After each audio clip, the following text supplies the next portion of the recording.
Did you guys watch the practice? Just the very end. Yeah. Super high energy. It was fun. We just went for 60 minutes, but like they've done all this past 10 days, worked really hard, and the energy was really, really high. So I think we're ready for another one to play hard.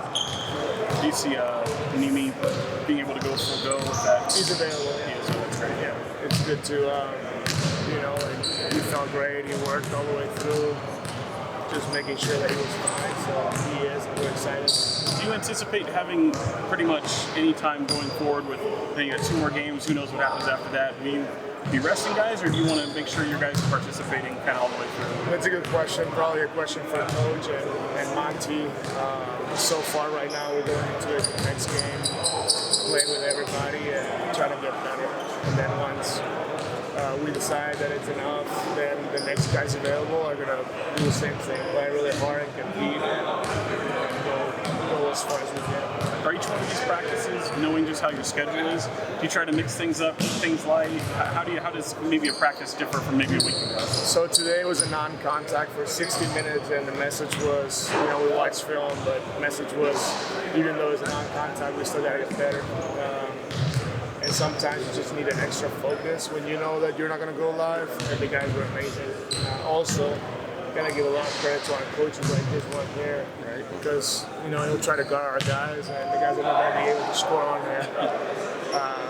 So great job by the coaches. If us as a coaching staff would bring the energy, the players have no other choice than just also join the group and bring it. So that's important. You've talked a lot about establishing a culture. What would you kind of describe as the culture you're trying to establish, and how do you feel like that's gone with this team? It's going very well. It's number one is togetherness, right? Like working together, getting 1% better every day, being the best teammate you can be. I think that is very important, and that all together is going to help us compete. And competing is fighting, not necessarily the result, which is the win and the loss, but that's how we see the process. And us that we've been in winning situations for the most part, we know what we want to bring and how we're going to do it. So that's more, you can say culture, but building your identity. And that's what we're doing right now. And moving forward, we're going to do the same thing. How difficult is it to do that from your experiences of doing it in other places and then trying to start that here? I think you got to be invested and be very passionate about it. And I think we are, as a coaching staff, as an organization, we just want, like, everybody from top to bottom wants to do it, and you can feel it. And then from there, the fan base wants, sometimes when it's just words and words, probably in the last whatever years, everybody said the same thing. But that's okay.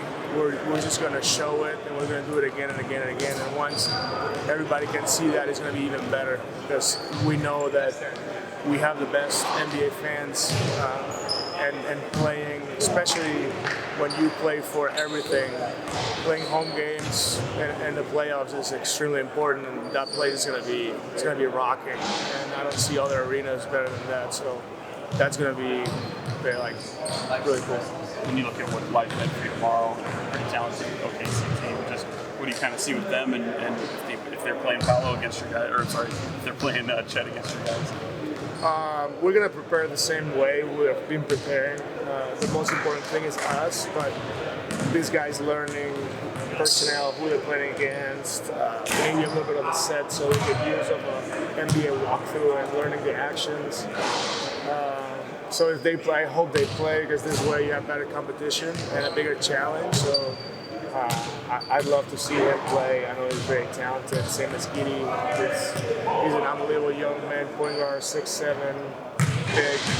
He's a walking triple-double, so he's done it in the NBA. If we can see him do it here against us, I think it just makes us better. There's been a lot of good stuff from Keegan so far, but you talk about 1% improvement, all eyes are on him. What areas do you still want to see him get better in? Just being more comfortable with the speed of the game. And again, his pace is so good. Like, it seems like he just does everything in an efficient way. He gets a shut up and everything. but just getting used to it. Right now we're in Summer League, but once we start with the NBA, the bodies are going to be a little bit bigger, faster, stronger. So that process, it's going to take its course, and he's going to figure it out. But it's one step at a time. Right now, he's had his first 5 games, I believe it is, as an NBA court with NBA rules, with a lot of NBA talent. So step by step, I don't want to do it all in 1 week. So enjoying the process. Thanks, guys. Appreciate it. Thank you, Jordi. Thanks, Jordi. Thank you.